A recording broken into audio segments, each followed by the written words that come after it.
Gabriela Mistral no se equivocó. Gabriela Mistral dijo a Hugo Argüelles: tienes lo principal, que es la capacidad de emocionar.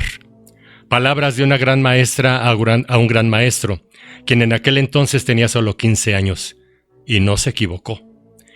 En mi caso es lo único que he experimentado en mi relación profesional y personal con el maestro Argüelles, una gran emoción. Para celebrar los 98 años de la fundación de la Escuela Nacional de Maestros, en 1985, en el taller cultural de teatro de esta institución, teníamos el deseo de representar Los Cuervos están de luto. Yo amo esta obra. Cuando se hizo para Teatro Popular he de confesar que la vi como 30 veces. Tuve un intento de montarla en 1970, pero en esta ocasión, cuando llevábamos los 2 primeros actos, surgieron los problemas de todo grupo juvenil. A la que hacía Mariana ya no la dejó su mamá porque solo iba a perder el tiempo. A 2 hermanas que hacían las vecinas, su papá les dijo que si estaban locas. La abuelita de Piedad se enfermó y el que hacía Mateo se fue porque era novio de otra vecina que ahora andaba con Gelacio. En fin, me quedé solo con 2 de los borrachos y esa tarde, para despedirnos, hicimos honor a sus personajes. Yo ya había visto a Argüelles 3 o 4 veces en distintos eventos. Me provocaba un terror completo, absoluto. Nunca me lo presentaron y yo lo agradecía. Al venir la idea de hacer Los Cuervos en la Normal, consideré obligado a avisarle. Le llamé por teléfono con inconfundible taquicardia. Cuando él tomó la bocina, mi instinto de supervivencia me ordenaba: ¡cuelga! Con una serenidad y valentía muy mal actuadas, hablé, y para mi sorpresa me citó para hablar con él en el Café Bien al día siguiente. Llegué con una mezcla de miedo y felicidad, y después de someterme a un interrogatorio exhaustivo, que creo aprobé, con la precisión y gravedad de voz que lo caracterizan, me dijo, mientras le ponía azúcar a la sopa: mira, por mí encantado, pero el próximo mes la estrena el Seguro Social con Mónica Miguel e Irma Lozano. ¿Por qué no reconsideras El Tejedor?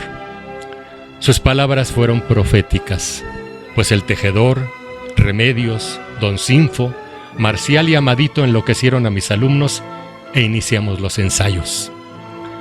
A todos nos fue envolviendo lo tantas veces mencionado, la gracia y sobre todo las feroces bofetadas a una sociedad fanática e hipócrita y a un clero corrupto y mentiroso. Las lecturas, los ensayos, las visitas del autor y las funciones significaron clases de gran valía para los muchachos futuros docentes y para mí, soldado fiel del teatro argüellesco. Así, El Tejedor de Milagros, estrenada en la Normal en 1985 y reestrenada en 1987 para el centenario de la misma casa de estudios, fue mi presentación ante Hugo Argüelles. En septiembre de 1985 estrenamos en Radio UNAM El Cocodrilo Solitario del Panteón Rococó, también con los jóvenes normalistas. Después de cierta insistencia de mi parte, el maestro me cedió su Valerio Rostro, traficante en sombras, para celebrar sus 25 años como dramaturgo en el Museo Universitario del Chopo de la UNAM en septiembre de 1987.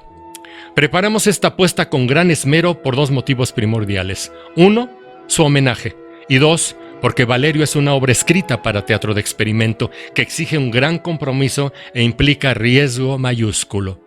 Y Argüelles nos lo enfatizó.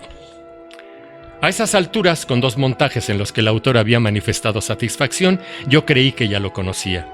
Sin embargo, el terror y la taquicardia reaparecieron el día en que Argüelles, acompañado por José Enrique Gorlero, nos visitó 2 semanas antes del estreno. Al concluir el ensayo, su rostro era más severo que de costumbre y me dijo: «Te espero en el Vips». Tomó a Gorlero y desapareció por los fríos hierros del Chopo. Aparentemente sonaba que me invitaba, pero la intención amenazante era como sentencia de muerte. Y casi lo fue. En el camino a la cita no hubo señal de tránsito que yo respetara, no por llegar rápido con el maestro precisamente, sino por el inmenso deseo de provocar un accidente que me impidiera llegar a ese encuentro terrible. Al acercarme a su mesa contrastaban la mirada dulce del buen Gorlero contra la flamígera de Argüelles. Y se inició su monólogo. Alabó mi trabajo, la música, el uso del espacio, las coreografías, el vestuario. Su furia le había desatado uno de los roles estelares masculinos. No le gustaba para nada. Ahí, en la mesa del VIPS, el movimiento de sus manos y el volumen e intención de su voz fueron subiendo hasta alcanzar el mayor dramatismo. Ordenó furioso que dicho actor saliera del montaje. Mi amigo Gorlero y yo nos volteamos a ver incrédulos. Argüelles, como maestro de primera que es, exige todo de sus alumnos. Cumplan, trabajen, defiéndanse, griten, protesten, nunca se dejen. Y es congruente con estas máximas. Al día siguiente, después de una noche sin dormir, fui a su casa sin cita. ¡Oh, atrevimiento! Esa noche de insomnio atormentado, yo había pensado y finalmente decidido que no podía despedir a nadie del elenco a esas alturas, a 2 semanas del estreno. No solo por eso, los muchachos tenían 4 meses ensayando. Además, algunos eran nuevamente normalistas y pocos de ellos actores apenas en formación. Y así se lo hice saber al maestro. No fue nada fácil. En su museo comedor me repitió con mayor sadismo todo lo dicho en el VIPS. Si Gorlero había sido un testigo imparcial y respetuoso la noche anterior, no fue lo mismo con Titania y Edipo, perros guardianes del señor Argüelles, quienes me parecía en cualquier momento habrían de devorarme como apoyo incondicional hacia su amo. Finalmente argumentó: no te auguro ningún éxito con ese pinche Pato Donald interpretando el papel principal. Salí de su laberíntica morada con un sentir muy extraño. Cansado, confundido, triste, pero también muy satisfecho de haber defendido mi postura. Aseguré, sin embargo, que mi complicidad teatral con el maestro estaba rota. No me perdonaría el desafío. Trabajé intensamente en ensayos extras dedicados, por supuesto, al Pato Donald. El día del estreno, muy emotivo creo yo, 700 personas ovacionaron al maestro Argüelles. Como siempre, fue cálido y atento con toda la compañía. Incluso dio algunos consejos a Donald. Gracias, maestro, por enseñarnos los caminos del horror y la corrupción. Gracias también por permitirnos traficar entre las sombras de su valerio rostro. Conforme transcurrió la temporada, tuve que aceptar mi error. Valerio no era para Pato Donald. No había pasado un año cuando supe que estaba yo perdonado. Me confiaba la dirección de su siguiente trabajo profesional, Los Caracoles Amorosos, síntesis de título kilométrico, romance, bronca y misterio de los caracoles amorosos y los muertos lujuriosos del burdel del cementerio. Y curiosamente, después de 3 farsas negras, me entregaba, para esta mi alternativa, un texto optimista, una comedia delirante en la que vuelve a latigar a la mojigatería. Aquí vemos personajes que superan su degradación y sus bajezas gracias a que tienen tiempo de creer en el amor a partir de la muerte como cuna del amor. Personajes encarnados por serias personalidades de nuestro teatro: Pilar Pellicer, Manuel Ojeda y Lilia Aragón. Mi primera experiencia profesional no podía correr con mejor fortuna. 385 representaciones. Lilia Aragón, mejor coactuación femenina. Hugo Argüelles y los Caracoles, mejor autor nacional y mejor obra del año respectivamente. Y al que esto escribe, el premio como director revelación. La siguiente invitación del maestro fue en 1994 para dirigirle La tarántula Art Nouveau de la calle del Oro. Título zoomórfico y nada gratuito, pues Artemisa y la gran araña caminarán en forma paralela por la similitud de sus ciclos. Argüelles, a través de Artemisa, desenmascara certero a una moralidad decrépita y caduca y obligará a esta mujer a segregar sus sedosos hilos para tejer las redes donde atrapará muy propia a las víctimas que habrán de alimentarla. Rosita Quintana, gloria histriónica, encarnó a esta tarántula descubridora y gozadora finalmente de los auténticos placeres de la vida. Merecidamente, Rosita obtuvo el premio a la mejor actriz del año. En diciembre de 1995, con la celebración de las 100 representaciones de esta obra, se inauguró el Teatro Hugo Argüelles en Coyoacán. Merecidísimo homenaje al maestro del humor negro. Me siento afortunado por todo esto.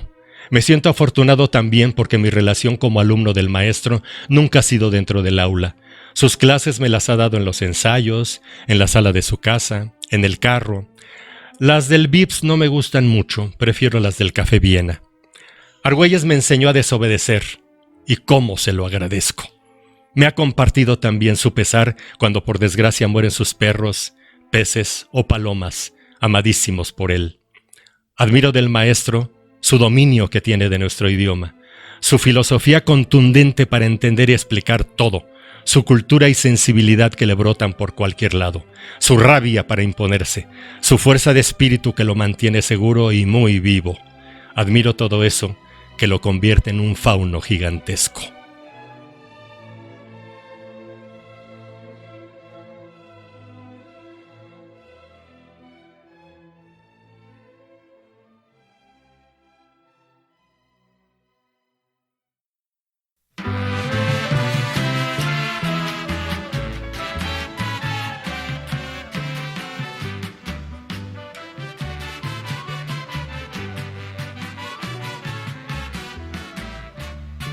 Pues muy buenas a todos y a todas que están aquí escuchándonos nuevamente en esta edición muy especial de Bigger Than Jesus. Este es un programa en el que, ya lo saben los que nos escuchan, nos dedicamos a presentarles alguna obra, algún artista, alguna película, algún disco que nosotros consideramos que son más grandes que Jesús, ¿no? Como alguna vez lo dijeron los Beatles. Lo que acabamos de escuchar hace unos instantes es nada más y nada menos la voz de una persona que vamos a presentar más adelante, porque el día de hoy tenemos en este programa tan especial la dicha, el agrado de compartirles a todos los que nos escuchan una obra que a mí particularmente me gusta mucho, pero además le tengo un cariño muy grande, ¿no? Antes de eso, pues vamos a presentar a los cabrones de siempre, ¿no? Ya los conocen, a los borrachos, ¿no? Abidán, ¿cómo estás, Abidán, el día de hoy? Hoy vengo sobrio. Hoy vienes sobrio. Hoy sí. vengo sobrio. Porque en programas anteriores, Abidán, ya sabemos que viene marihuano, habiendo consumido poppers incluso. Pero bueno, me da mucho gusto porque hoy sí tienes que comportarte a la altura de lo que significa el programa del día de hoy, ¿no? De hecho, hoy casi no voy a hablar. Bueno, se privarán tus fans de tu voz, ¿no? Y pues también el otro Carlitos. ¿Cómo estás, Carlitos? ¿Emocionado? ¿Qué onda? Bien, Dani, emocionado y entusiasmado, ¿no? Por el programa que tenemos hoy. Muy bien. Helter Skelter se viste de manteles largos. Estamos de manteles largos y pues no queda más, ya habiéndonos presentado las tres figuras que quedan minúsculas a comparación del sujeto que está sentado a la derecha del Padre, así como en las Sagradas Escrituras se dice. Está nervioso. Yo estoy muy nervioso, ¿no? De hecho, es que los tres, ¿no? Los tres estamos muy nerviosos, ¿no? Porque además de todo a mí me remite a mis años del teatro, en los que yo la verdad es que no la pasaba muy bien. Pero bueno, ya lo platicaremos, ¿no? De ciertas historias. Sí. Está con nosotros nada más y nada menos que el maestro, dramaturgo, escritor, compositor, por supuesto actor, gran amante del danzón. Yo creo que uno de los más conocedores del danzón. ¿Qué más se puede decir? Chef, maestro y yo creo que muy pues, especial, carnal, amigo, hermano, amigo, muchas cosas que se pueden decir. Que está con nosotros el día de hoy el maestro Luis Francisco Escobedo. ¿Cómo está, maestro? Nervioso. Pero les quiero decir algo, que no lo vayas a editar, ¿eh? Tengo mucho tiempo de conocer a Dani, esto se los comento a los radioescuchas, y un poco menos a Carlitos y a Abidán. No es cuestión de tiempo, me siento muy cercano a ellos, y en todas las pláticas y los encuentros que he sostenido con ellos, yo me daba cuenta que me doy cuenta que hay una inquietud que rebasa muchas ocasiones la auténtica amistad, y que esa inquietud se le tiene que dar un camino de absoluta creación, y creo que lo están cumpliendo con estos programas. Yo he escuchado pocos Todos me han dejado muy, muy, muy satisfecho. Algunos me han dejado un poco... ¿dudoso? No dudoso, me han dejado como incompleto.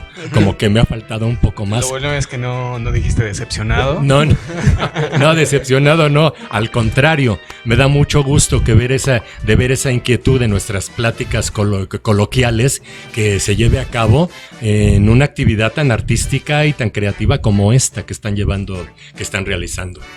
Bueno, pues muchas gracias por estas palabras sobre todo y gracias por aceptar la invitación de estar aquí con nosotros. El día de hoy pues la plática no exactamente gira en torno hacia el maestro, pero porque vamos a hablar de una de las figuras pues yo creo que más representativas del teatro en México, ¿no? Que es nada más y nada menos que Hugo Argüelles. Y más que hablar de Hugo Argüelles, vamos a hablar de una de sus obras a las que, bueno, ya lo dije, ¿no? Yo le tengo un cariño muy especial, que es nada más y nada menos que El Tejedor de Milagros, ¿no?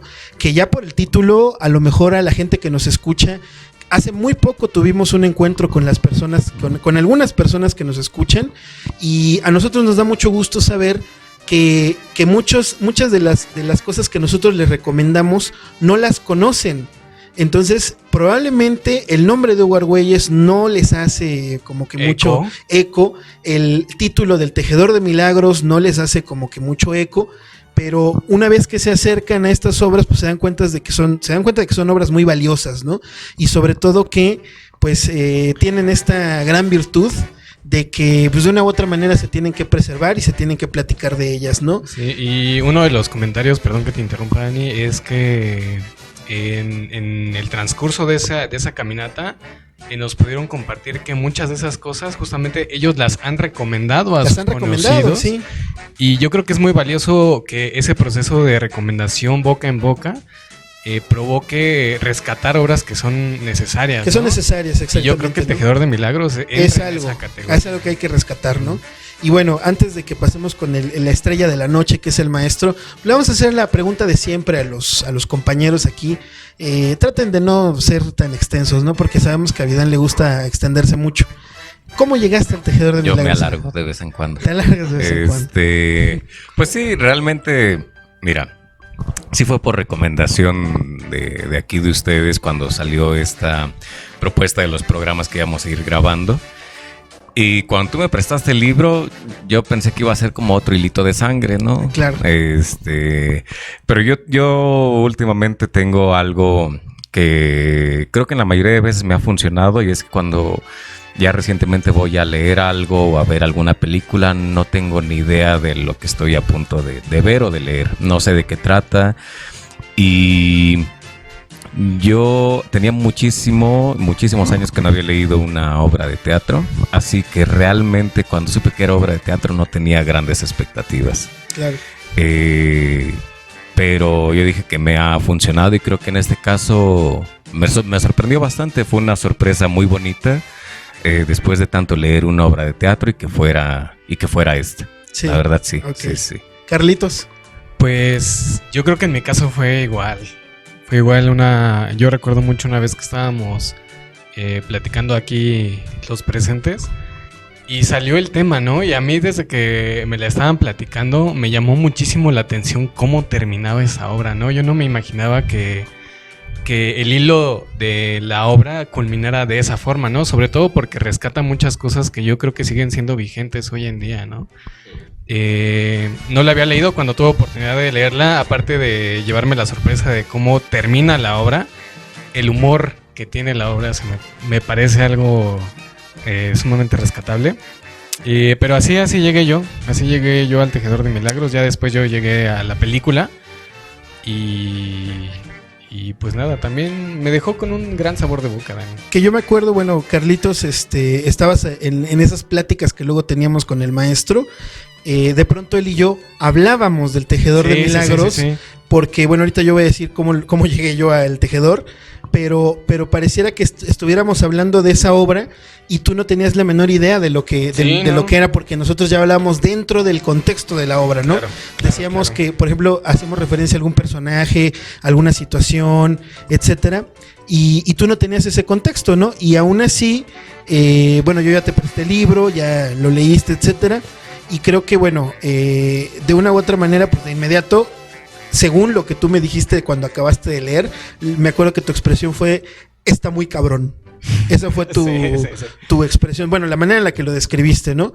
Yo tuve la dicha, el agrado de participar en varios años, en varios ciclos, pues con el maestro Luis, siendo parte del taller de teatro de la Nacional de Maestros, y en una de esas ocasiones, pues se estuvo a punto de montar la obra de El Tejedor de Milagros, ¿no? Esa fue la manera en la que yo llegué a esa obra. Antes de que yo supiera de qué se trataba El Tejedor de Milagros, yo la verdad es que no sabía quién era Hugo Argüelles, yo no sabía qué onda con él, etcétera. Y creo que el primer acercamiento que yo tuve fue en la lectura que se hizo previa al montaje, ¿no? En ese momento donde el maestro nos reunía y él le daba lectura a toda la obra. Entonces, básicamente nos la leía toda, ¿no? Entonces, ahí fue cuando yo, pues, me di cuenta que yo tenía 19 años, 18, 19 años, me di cuenta de que este era un mundo totalmente desconocido para mí, ¿no? La manera en la que se cuentan algunas cosas, etcétera. Y claro, no es lo mismo haberla leído o haber estado en esa obra a los 18 años que a los 35. Claro. Que ahora que ya la volví a leer, ya le di una lectura totalmente distinta, ¿no? Y fíjate que no tanto así, bueno, en particular con la obra del Tejedor de Milagros, así fue mi acercamiento, ¿no?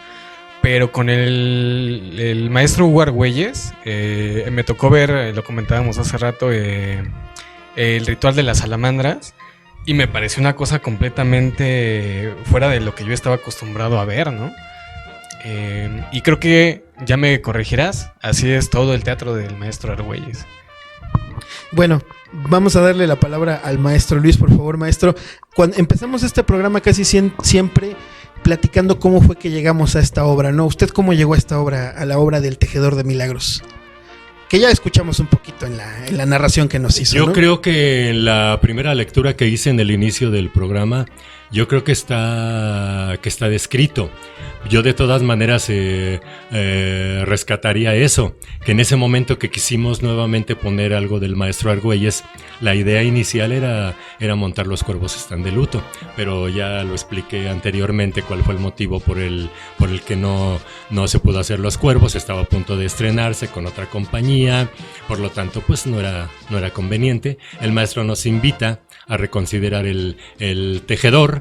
Yo me salí de esa conversación también un poco frustrado por no poder hacer Los Cuervos, pero obedecí sus palabras, volví a leer El Tejedor y me pareció que teníamos en las manos una oportunidad de oro, como realmente fue en la realidad, y la pudimos hacer. Además, pues yo me puedo jactar de muchas cosas en el montaje, porque estos chicos, que si bien eran entusiastas del teatro, eran aficionados en el buen sentido de la palabra. Su propósito no era ser actores, llevaban estas materias como un enriquecimiento de tipo didáctico, y en su tiempo libre querían hacer teatro. Entonces no sabían a lo que se metían, pero su entusiasmo, su fuerza, su juventud los llevó a que tuviéramos una temporada muy brillante, y además pues autorizada, presenciada por el autor.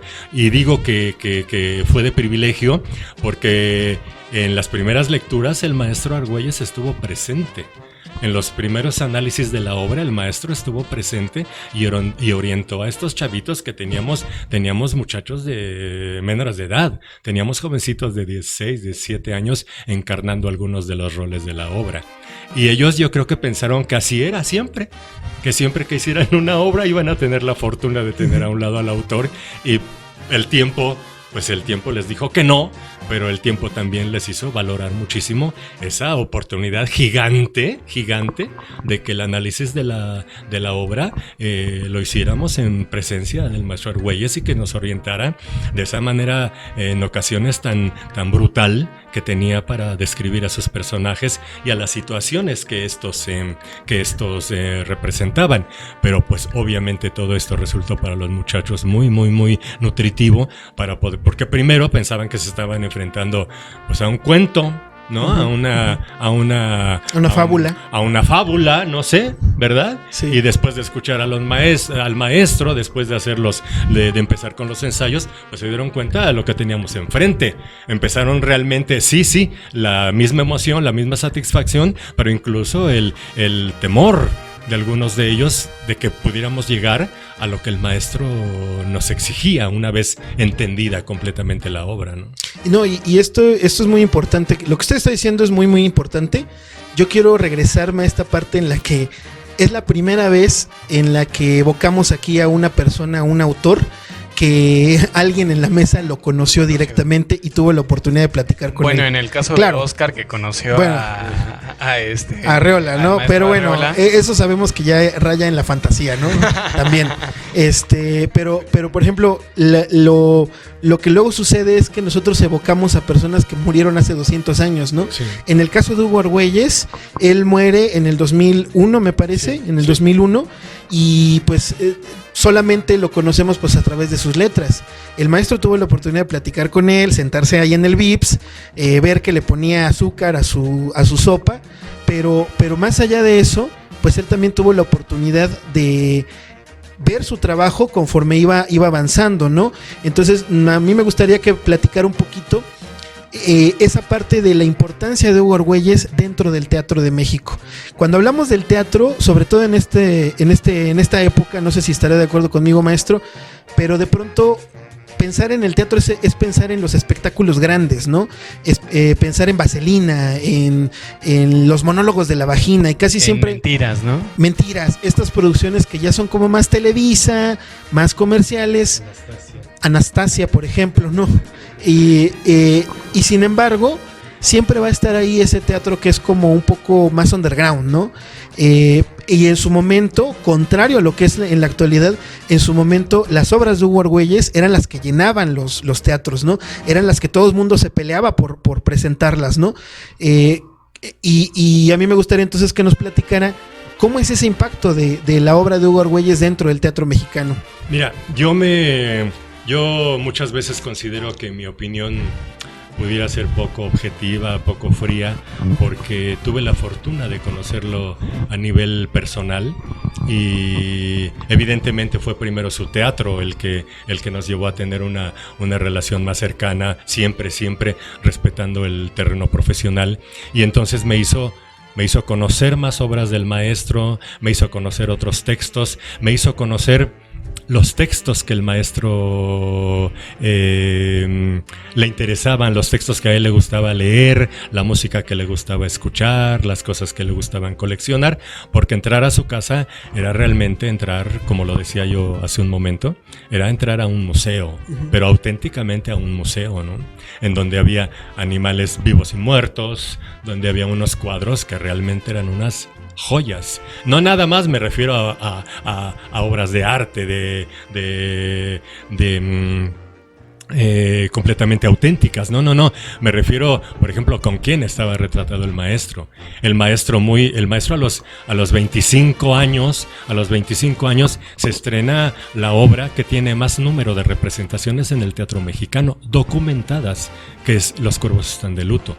Hasta hace unos 2 o 3 años los críticos decían que la obra tenía alrededor de 13,000 representaciones, contando las de los montajes profesionales, las de los montajes experimentales, las de los montajes escolares.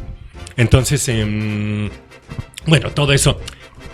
Cuando hablaba yo de la edad del maestro, tenía 25 años cuando se estrena la obra y casi de inmediato es llevada al cine también con un elenco superestelar, que no sé a mis compañeros de aquí del foro o a los compañeros que nos están escuchando si estos nombres les suenen, pero bueno, ahí después podría decirnos también algo Carlitos. Esta película se estrena, El Tejedor de Milagros, en el cine se estrena con un elenco súper estelar. En los estelares, en los protagónicos, Pedro Armendáriz haciendo el sacerdote, Columba Domínguez haciendo una inolvidable Remedios, Sergio Bustamante haciendo un Teófilo formidable, y en los otros personajes, actores como la maestra Pilar Sousa, Virginia Manzano, José Luis Jiménez, Enrique Lucero haciendo el papel de Arnulfo, en fin, una playa de intérpretes mexicanos que hicieron esta película estrujante. A mí la película me gusta mucho, pero yo creo que el impacto que tiene en el teatro, con la obra bien resuelta, con la obra bien hecha, es inigualable. Es inigualable. Es inigualable. Sí. Bueno, Hugo Argüelles, para la gente que no lo conoce, es un veracruzano, nace en 1932, es una persona, bueno, es un tipo que de inmediato tiene esta formación artística por parte de su madre, que lo pone a escuchar a Schubert, lo pone a leer a Dostoyevsky, lo pone a leer a los filósofos griegos, y a los 10, 15 años... él ya tiene como que todo este bagaje cultural que pues es muy difícil que una persona de 15 años se sienta a escuchar, no sé, la tetralogía de los anillos nibelungos de pies a cabeza, ¿no? Entonces, él desde muy pequeño quiso dedicarse a la cuestión del teatro. Hay anécdotas que cuentan que él a los 8 o 9 años pone una pequeña compañía de marionetas que les cobra 5 centavos a los niños allá en Veracruz. Y su madre pues tiene esta idea de que de pronto pues el teatro no necesariamente le va a llenar, ¿no? Que él tiene que estudiar, ser licenciado, abogado, etcétera. Y entonces se mete a estudiar a la Facultad de Medicina de la UNAM. Le interesa sobre todo toda la cuestión de los animales, que es lo que va a ser muy bien retratado o muy bien representado en sus obras. Muchas de sus obras tienen títulos que hacen esta alusión a los animales, ¿no? Las tarántulas, los murciélagos, los cocodrilos, etcétera, ¿no? Y de pronto pues tiene este acercamiento con el teatro, pues con nada más y nada menos que con Emilio Carballido. Si hay algún dato en el que no estoy enterado, ahí corríjame maestro, con toda confianza, porque uno puede leer de Hugo Argüelles, pero la verdad es que realmente no hay mucho de dónde investigar de su vida como tal, ¿no? Hay algunas entrevistas ahí en YouTube, algunos textos que le dedican a él, pero hablan más de su teatro que de su vida, ¿no? Entonces, bueno, tengo entendido que de pronto tiene este acercamiento con Emilio Carballido, otro gran representante del teatro, y él es el que le dice, ponte a dirigir. Dirige, empieza a hacer sus primeras obras, sobre todo tragedias griegas, y de ahí pues se va directamente a lo que es el teatro, ¿no? Tiene esta gran amistad con el director Antonio del Villar, se llama, si no me equivoco. Francisco del Villar, gracias, que es el que le dice, además de hacer obras, tú tienes que hacer guiones de teatro, ¿no? Y entonces Hugo Argüelles le responde, es que yo no sé hacer guiones cinematográficos. Y Francisco del Villar le responde, tu obra de teatro, tus obras de teatro son muy cinematográficas, ¿no? Y yo creo que esto representa muy bien sobre todo la visión cinematográfica que se tenía en ese entonces, en la época del cine de oro mexicano, ¿no? Porque las obras de Hugo Argüelles son muy fáciles de llevar al cine, sobre todo por esa facilidad de que el cine de oro se nutría muchísimo de los diálogos. Adelante, maestro. Mira, quisiera agregar algo a lo que acabas de comentar, porque la gente piensa que el cine que hizo el maestro Argüelles fueron exclusivamente adaptaciones de sus obras teatrales. Y es un error. O sea, es una información incompleta. Sí se llevó al cine Los cuervos están de luto. Se llevó al cine El tejedor de milagros. Pero también se llevaron a cabo películas, se realizaron películas, obras cinematográficas, con guiones del maestro Argüelles exclusivamente para el cine, que no habían pasado, que nunca pasaron por el teatro, que son originales para el cine. Por ejemplo, Las pirañas aman en Cuaresma, El monasterio de los buitres, Las figuras de arena, que son obras que no son teatrales, nunca se hicieron para el teatro, y las escribió el maestro por esta insistencia de Paco del Villar de que su teatro también tenía tintes o muchísimos tintes cinematográficos. La cuestión, esto que comentabas, todo va de la mano. Esta situación del estudio de medicina es lo que lo acerca a este conocimiento zoológico, al conocimiento de los animales, sus estudios de medicina. Entonces, no es gratuito los gallos salvajes, el ritual de la salamandra, claro. Los cuervos están de luto, el vals de los buitres bicéfalos, los gallos salvajes, ya lo había dicho, creo. El No cocodrilo es gratuito. solitario. ¿Cómo? El cocodrilo El solitario. cocodrilo solitario del Panteón Rococó, los caracoles amorosos que tuve la fortuna de estrenar a nivel profesional. No es gratuito, no es un capricho. Titular las obras con nombres de animales en casi todas sus guiones. No. Él lo que hace es comparar la conducta humana con la trayectoria biológica de sus animales para, con esta situación, rebajarlos burlonamente al nivel de una escala zoológica. Claro. Entonces, todo esto, por supuesto, a quien lo sepa de leer o a quien lo comparta, resulta un horror. De ahí que muchas personas algunas personas que leyeron alguna crítica o que leyeron algo sobre la obra que iban a ver, decidían no entrar al teatro. Claro. Por lo que se iban a encontrar. O sea, no se iban a encontrar una situación complaciente. Jamás. ¿No? Eres amante de la complacencia, no leas para nada al maestro Argüelles, ¿no? Entrabas y en los finales difícilmente veías un final feliz. Claro. Porque el maestro no creía en eso. Veías finales de verdad. Veías finales con consecuencias. No finales felices.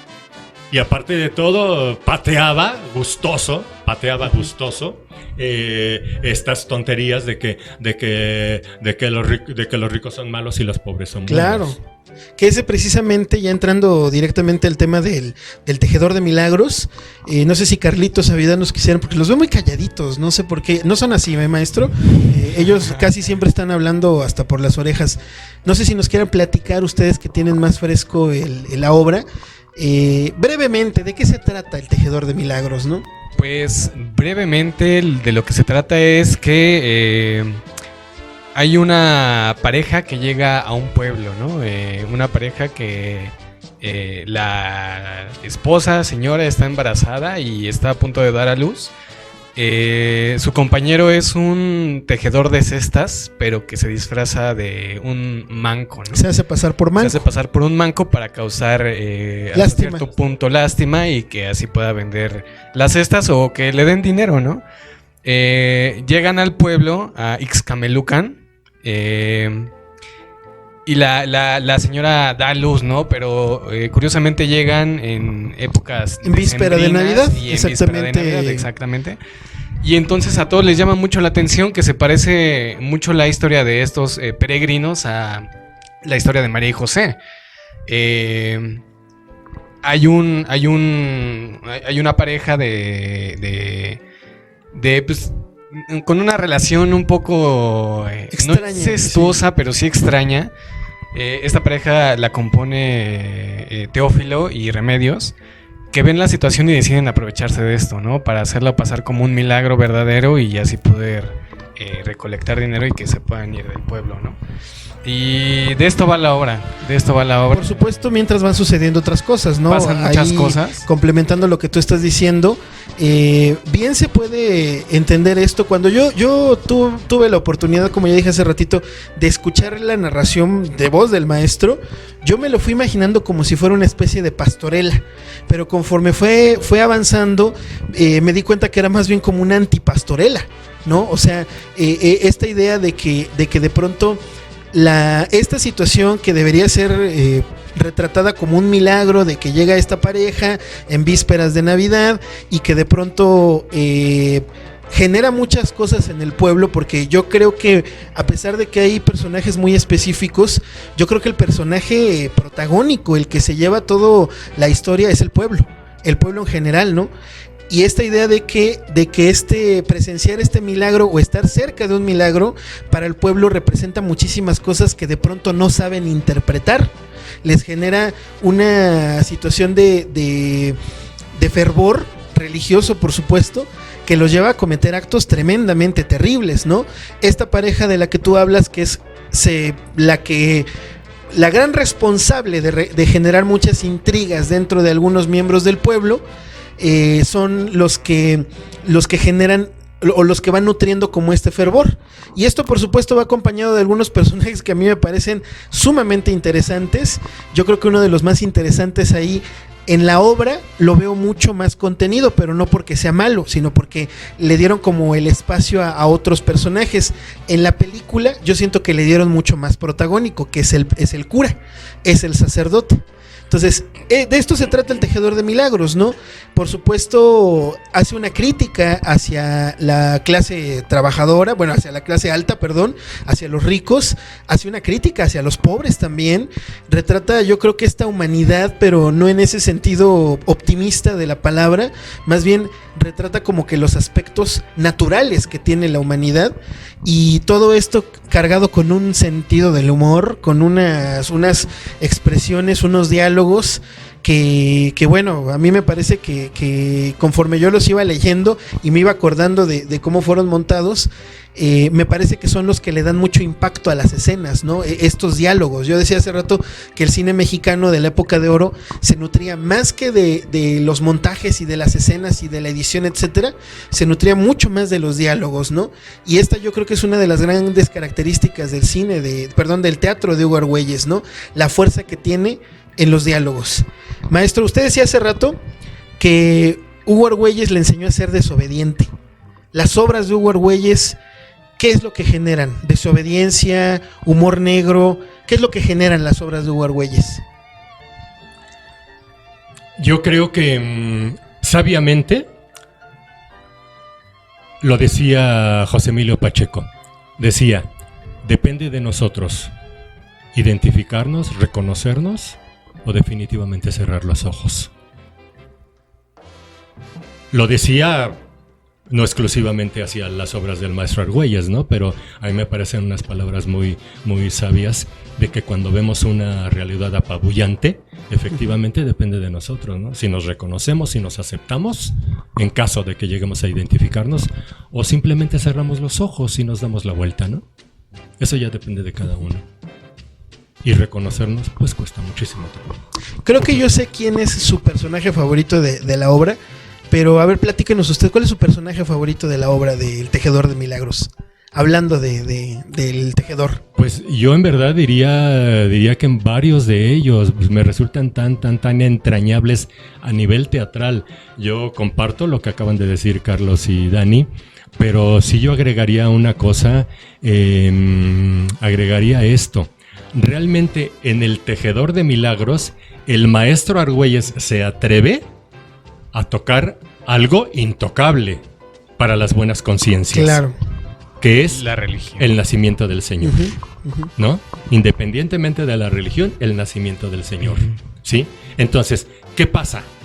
Que una pareja que llega aquí a Izcamelucan, para este pueblo que tú mencionabas sabiamente como gran protagonista, esta pareja para este pueblo puede significar el cambio, puede significar el progreso, puede significar lo ideal y puede significar, que es lo más grande para ellos, el milagro, porque está llevándose a cabo exactamente en Nochebuena. Claro. Sí, claro. Entonces, esto que lo convierte en esta desgracia la convierten en una situación sumamente crítica, su ignorancia, su fanatismo, su miseria, su abandono. Y por eso, la bondad que les queda, piensan que esta pareja que trae en el vientre a nuestro Señor, piensan que les va a llevar a eso, al progreso, a lo nuevo. De la misma avaricia. Exacto. Sí, y lo que más les importa, el milagro. Y sin embargo hay gente que se quiere aprovechar de eso. Todos. ¿No? No. Todos. Yo digo que todos. Sí, se aprovechan todos. Incluso yo creo que la única de los pocos personajes, o los únicos que no se aprovechan, digamos que son el maestro Don Sinfo, ¿sí? Sí. Y Jacinta, la mamá, Jacinta que la es la vemos mamá. poco, pero que tiene unas intervenciones terriblemente crudas. Porque como decías hace un momento, es una cosa magistral, cómo vemos esta posibilidad de milagro que está viendo el pueblo, finalmente se desquicia y se convierte en una tragedia. Sí. Entonces, estamos 1 hora, 40 minutos con una carcajada constante. Sí. Y estamos con unos 10 minutos finales que nos estremecen. Tremendamente. Y que probablemente a mucha gente nos hace arrepentirnos de haber metido al teatro. Sí. Ahora, de los personajes que tú, yo creo, te decía que por ahí Don Sinfo, Jacinta se pueden salvar, pero todos los demás son de una corrupción arraigada desde que nacieron. No pueden culpar a nadie, la culpa está en nosotros mismos. En nosotros mismos está la culpa. Ellos son los que engrandecen toda esta situación. Además, ¿qué pasa? Estos personajes que durante tanto tiempo en un espectáculo, en una obra, en una novela, en una película están contenidos, por supuesto, como en la vida, llega un momento en que van a estallar. Y cuando estallan, ese estallido, ese reventar, lo único que reparte es mierda. Lo único. Sí. Entonces, la gente del pueblo le besa la mano al sacerdote, le reconoce a Remedios su hospitalidad para pasar ahí la Nochebuena. Les agradece, por supuesto, a esta pareja que ha llegado con el probable milagro. Pero el paso de las situaciones, aparte de todo, el consumo del alcohol y todo lo que lleva una noche de éxtasis como la Nochebuena, ¿en qué se desencadena? En una auténtica tragedia, en un desquiciamiento.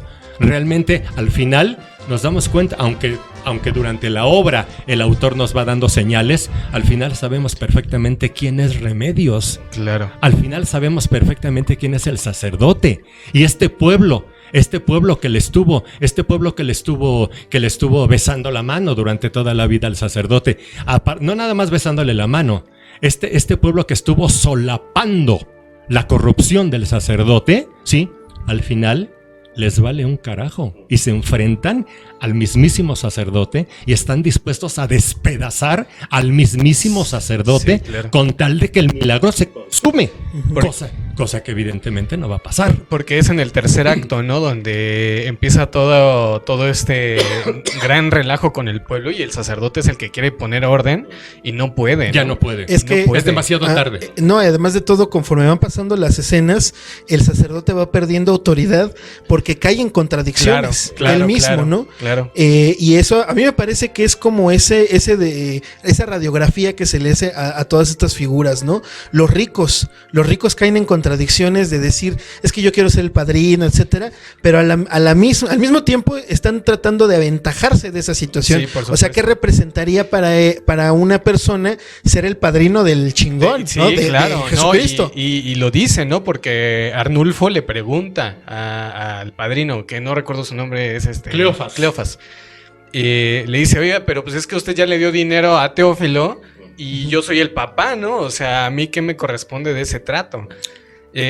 Dos cosas que quería rescatar. La primera es cómo al montar la obra y llegada a esta escena donde Arnulfo ve que se llevan a su hijo y la desesperación que siente al ver que ya se lo van a llevar, ¿cómo fue montar esa parte, ¿no?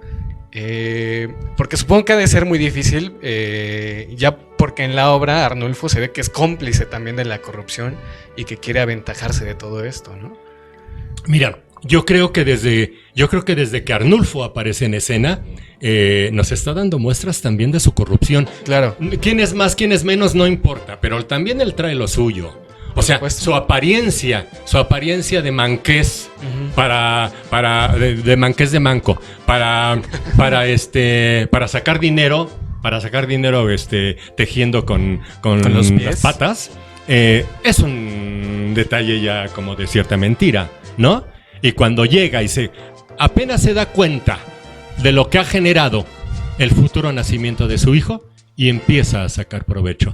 Ya no se va a ir caminando ni se va a ir en burro a vender las cestas. Ahora se va en una camioneta, por la consideración que le tienen, y él lo sabe perfectamente.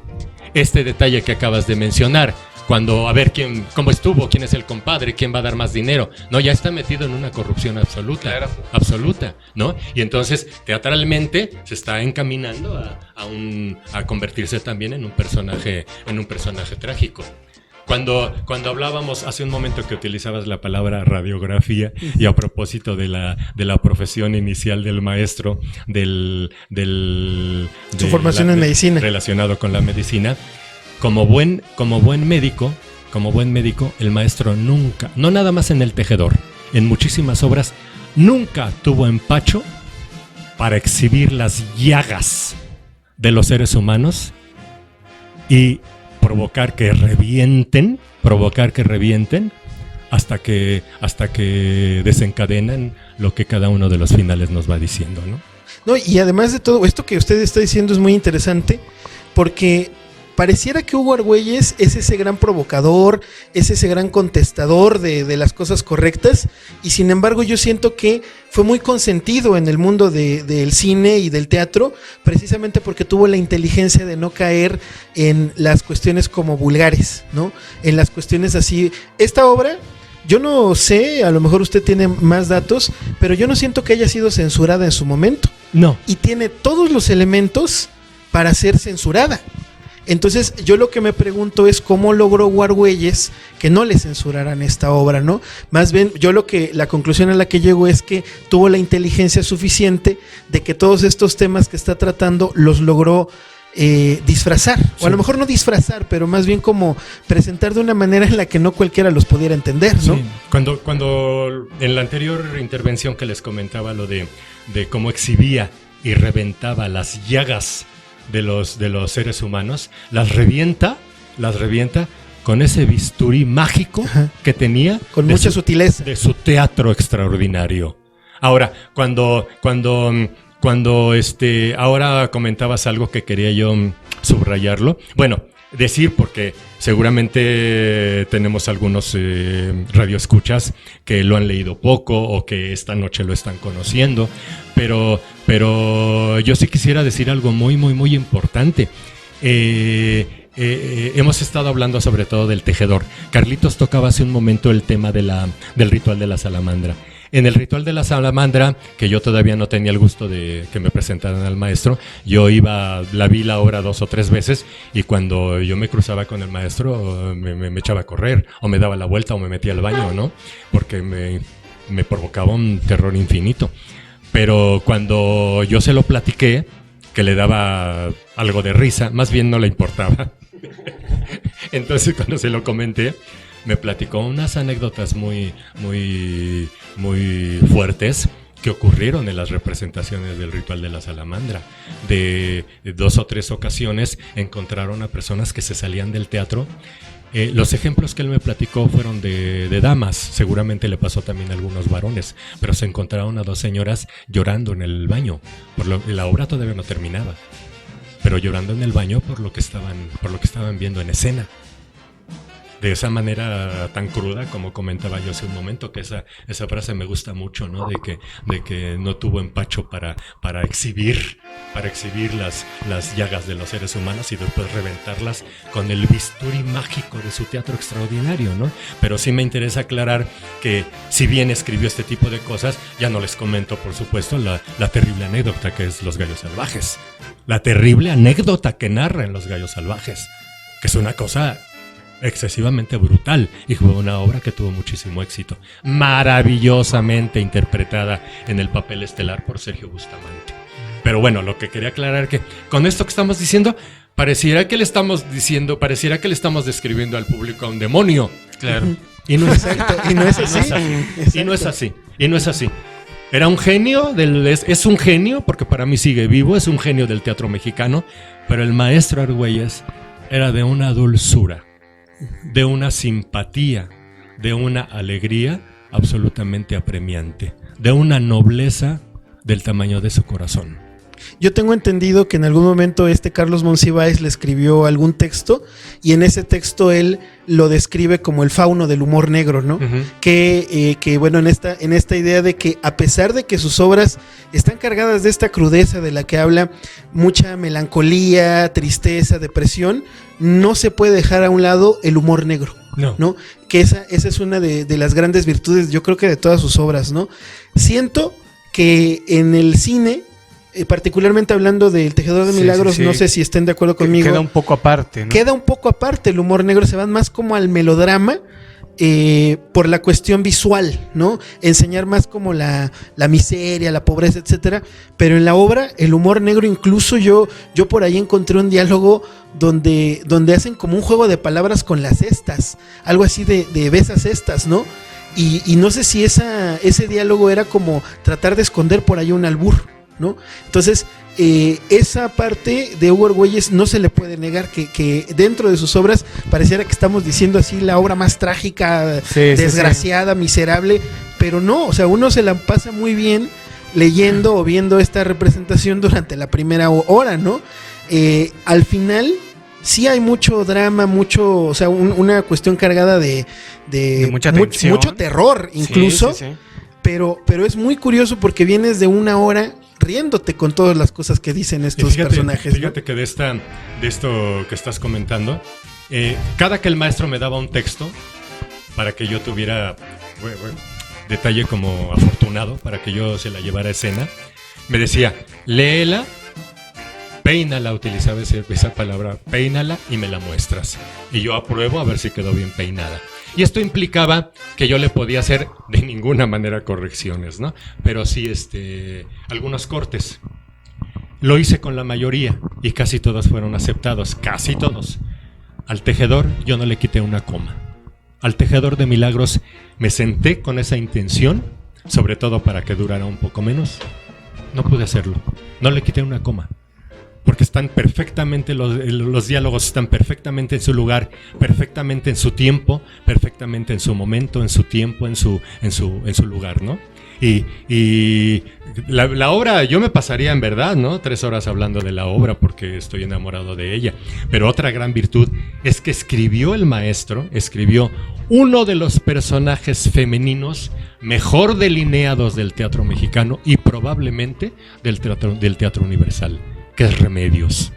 Es un personaje del tamaño del mundo, un reto para cualquier primera actriz. Y así ha sido. Sí. Las ocasiones que se ha montado ha sido representada por espléndidas actrices. En el teatro, yo a la que recuerdo, que yo tenía pocos años y no la pude ver, uno de los primeros montajes lo hizo Lilia Aragón, que no me cabe duda que Lilia debe haber estado estupenda. Y eso es lo que dice la gente, que estuvo maravillosa. Y bueno, en el cine, pues digo, en aquel tiempo a quien más querías, ¿no? Columba Domínguez.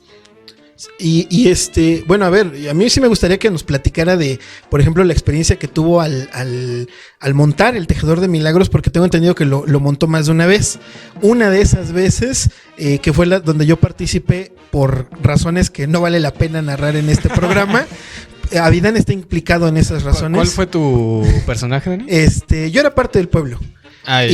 Pero pues no se pudo montar esa obra, se quedó a medias. Le tendríamos que dedicar un programa entero para narrar la anécdota que tiene que ver con precisamente pues, coger, ¿no? Sí. Lamentablemente, la gente coge. No sé si te acuerdas, Avidán. Pero sí me gustaría que nos platicara, por ejemplo, de aquella vez que usted me platicó que tuvieron un actor que aprendió a tejer con los pies. Mira, es que me has hecho varias preguntas y creo que me estoy desviando en ocasiones por la pasión, pero me preguntabas de un personaje predilecto. Yo creo que para mí, te repito, ¿no? Para mí lo son todos. La gente ha llegado, amigos, conocidos han llegado a responderse esta pregunta. No sé tú, pero por ejemplo también Doña Eustolia es un personaje teatralmente maravilloso, maravilloso. El maestro Don Sinfo, Arnulfo, el tejedor. Y la gente piensa que mi predilecto es el cura. Sí me gusta muchísimo, porque aparte yo no lo mencioné, pero ahora lo digo con mucho gusto, que cuando la montamos para el centenario de la Nacional de Maestros, yo me atreví y yo me metí con mis alumnos al elenco y yo hice el sacerdote, que era un deleite hacerlo. Y claro, el terror que yo tenía era cuando me viera el maestro Argüelles, ¿no? Que afortunadamente aprobó la idea y pareciera como que le gustó. Y a mí me gustaba mucho esa interpretación del personaje, porque no tiene absolutamente nada que ver conmigo. Lo corrupto un poco, pero otras cosas de las que está bendecido el personaje, otros detalles de los que está enriquecido, pues son completamente ajenos a mí. Entonces a mí lo complicado pues era que yo dirigía, yo actuaba, entonces a mí me hubiera gustado hacerlo, pero que alguien me dirigiera. Eso me hubiera gustado mucho, que alguien me dirigiera. Pero bueno, yo creo que conocía la obra, lo pudimos hacer, nos fue muy bien porque finalmente tuvimos 3 temporadas. Cuando lo que comentas del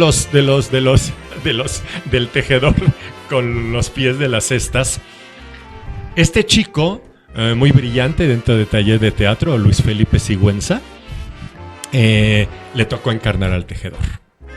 El día del estreno, que todos estábamos tan emocionados porque aparte de que era el estreno, pues se culmina, no se culmina no se culmina el proyecto, la historia, no. Llegamos a un punto, ¿no? O sea, como puedes empezar los ensayos, puedes terminarlos y empiezas la temporada y la concluyes, ¿no? En que era una etapa más del sueño, ¿no? El estreno y además pues emocionadísimos porque nos había prometido el maestro que estaría ahí. Una amiga de confianza me pidió el inmenso favor, según ella, de que quería ir por el maestro a su casa. Pues yo no tuve inconveniente porque yo no podía. Total que esta amiga falló. Y el maestro se salió a la calle a tomar un taxi. Entonces cuando llegó, su furia era terrible. Nuestra emoción del estreno y ponernos ropita nueva, bañarnos y pensar en el brindis posterior, pues yo sentí que se iba al carajo.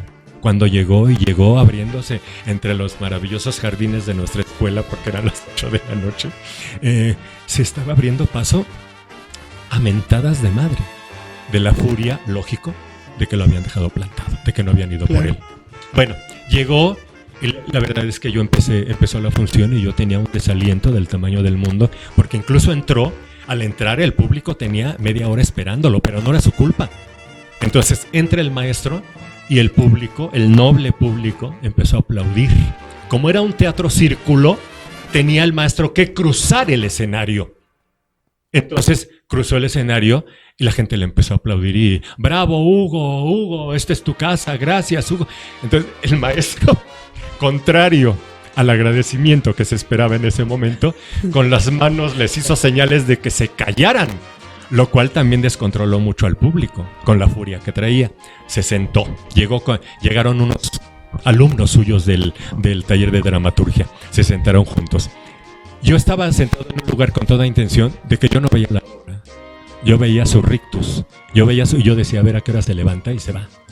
Entonces lo estaba viendo, poco a poco fue metiéndose en la historia de la representación.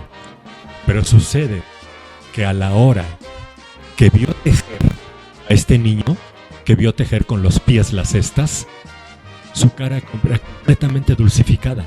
Y así se mantuvo durante el resto de la obra. Recordarán que cuando vemos a Arnulfo tejer la primera ocasión, es casi al principio, casi cuando acaba de llegar.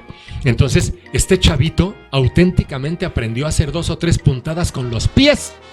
Y era una cosa maravillosa que le generó muchísimos comentarios positivos, no nada más del maestro Argüelles, sino del público en general, ¿no? Y bueno, del público en general, lo digo al revés, del público en general y de la crítica feroz que del pareciera un detalle minúsculo. Exacto. La idea de que pues, aprendió con los pies, etcétera. Pero además de que requiere un trabajo previo, eso como que nutre al personaje, ¿no? Sí. Se entiende que el actor está, pues, metiéndose a la idea, ¿no? Completamente, porque a partir de este momento el maestro estaba completamente interesado en lo que estaba sucediendo y al final la tecnología no era lo que es el día de hoy. No tenemos testimonios, por ahí alguna foto, ¿no? No tenemos videos, desgraciadamente. Pero el maestro no se cansó de lanzar comentarios, pero no nada, me gustó mucho porque no nada más alababa la puesta en escena, no nada más alababa al grupo. Dijo cosas muy bonitas. Dijo que era importantísimo que esos textos los representaran los futuros profesores. Claro. Y eso a mí me conmovió muchísimo, porque eso me hizo que la obra trascendía, que su misión de entretener a un público había trascendido con las palabras que estaba diciendo el maestro. Las autoridades presentes, pues yo creo que no entendían, pero creo que el público estaba muy clavado con lo que escuchaba, estaba el público muy conmovido. Había gente que estaba llorando porque la mayoría éramos profesores y diciendo estas cosas de la escuela. Desafortunadamente, el terreno cultural en la normal, no sé ahora, no puedo hablar, pero cuando yo estuve era bastante inválido el ámbito cultural de la normal. Y hay cosas que la escuela, por ejemplo, no sabe. El último intento del que hablas, que ya no se pudo hacer en la obra, el motivo, no sé si recuerdas que se los comenté, el maestro acababa casi de fallecer. Entonces era un homenaje que yo le debía y que le debía a la normal. Pero no nada más por esas palabras. El maestro, en 5 de sus libros, menciona al taller de teatro de la Escuela Nacional de Maestros. Y si hacemos a un lado al taller de teatro, pues qué honor que esté mencionada nuestra escuela. Y es una pena que la gente no lo sepa. La gente de la normal no lo sabe. Pues en 5 de sus libros que han circulado por todo el mundo, el maestro menciona al grupo de teatro de la Escuela Nacional de Maestros. Y debería haber una manera de regresarle ese gusto, ¿no? Sí, porque además, si queremos que la educación, o sea, porque en la normal somos responsables, ¿no? Claro. Del proceso educativo. Lo digo en el mejor sentido, hablo de educación en general, no de enseñarles las capitales del mundo, ¿no? Que también es importante. Pero si queremos que la educación sea mejor, tenemos que vincularla con la cultura. Totalmente. La educación que no está vinculada a la cultura, que no está vinculada al arte, es una educación inútil. Inútil.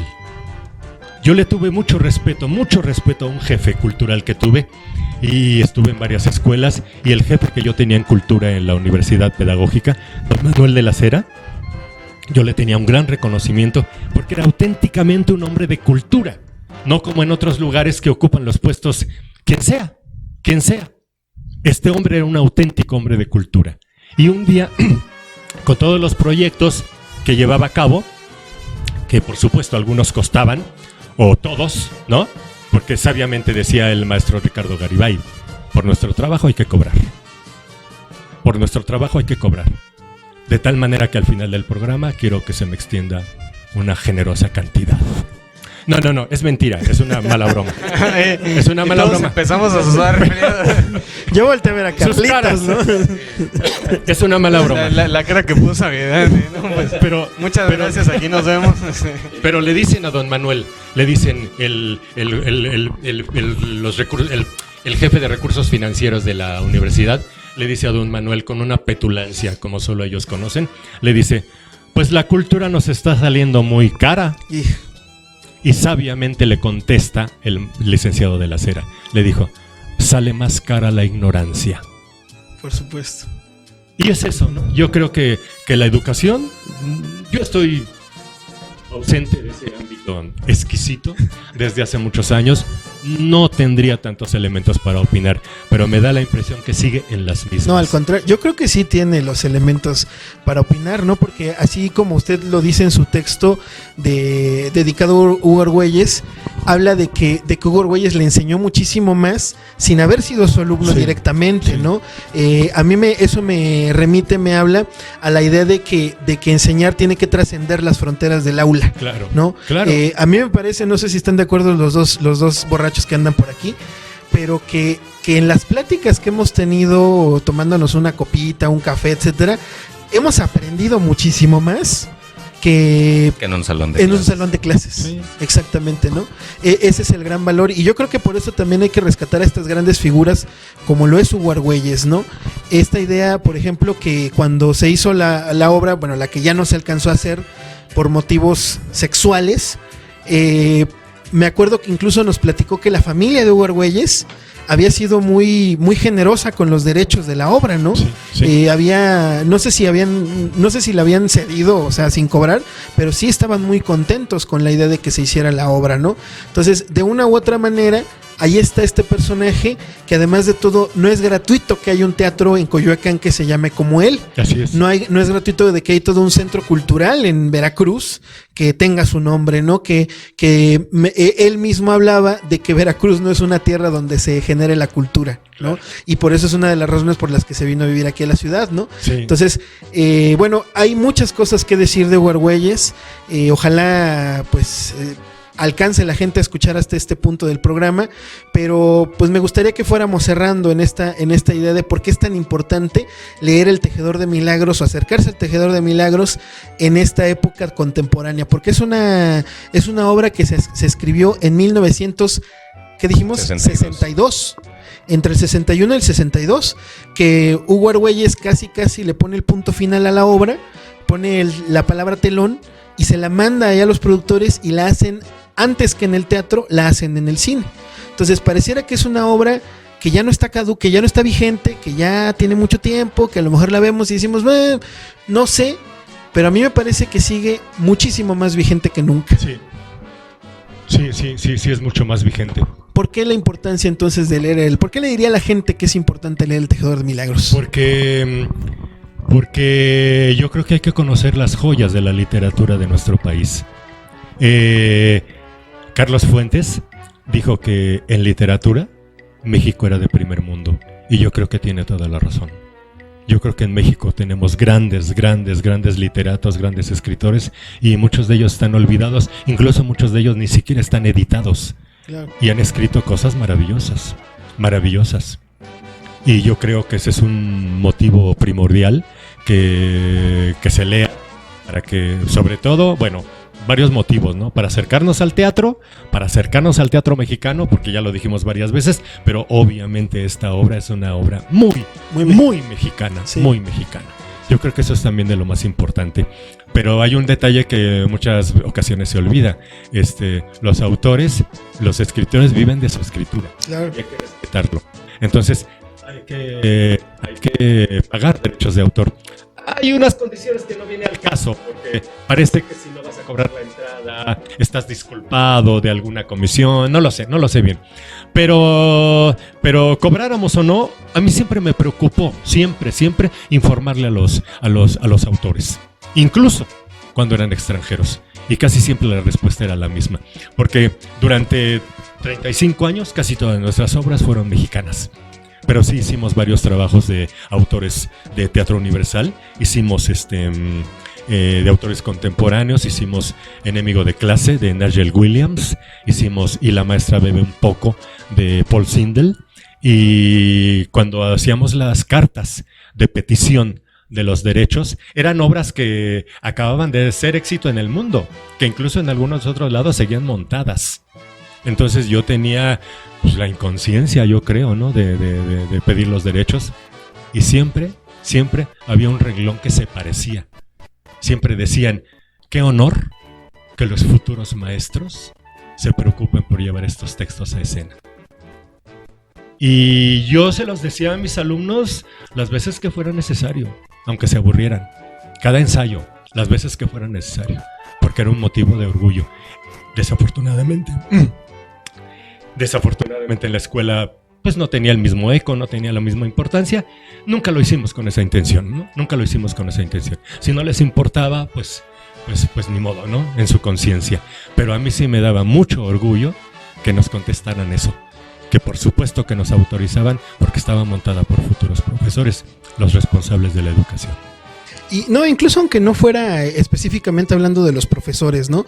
Usted nos ha llevado al teatro varias veces, y creo que en las últimas ocasiones en las que hemos ido al teatro, yo la verdad es que no espero ver una cosa tan maravillosa como la que nos ha tocado ver, ¿no? Que fuimos a ver esta obra de la niña en el altar, que fue una cosa tremenda, y la otra, la de Casas Vacías, que esa David salió llorando, ¿no?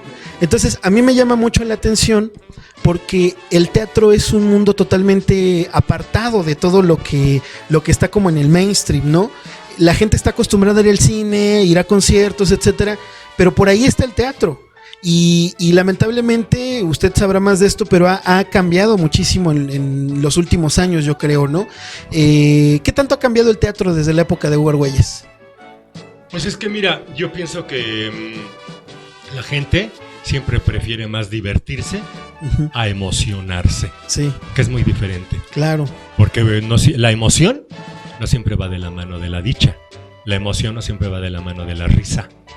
Y la gente prefiere entrar a reírse. No es un defecto. Yo creo que a veces es bastante entendible, ¿no? Claro, la realidad exacto, nos orilla a eso, ¿no? Ir a un lugar a divertirte, pues te hace olvidar un poco lo que está pasando afuera del foro, afuera de la sala cinematográfica, ¿no? Ahora, en relación al teatro, yo lo que he visto en los últimos montajes, en los últimos meses, he visto un teatro que, pues como las normas de los foros han cambiado, les dan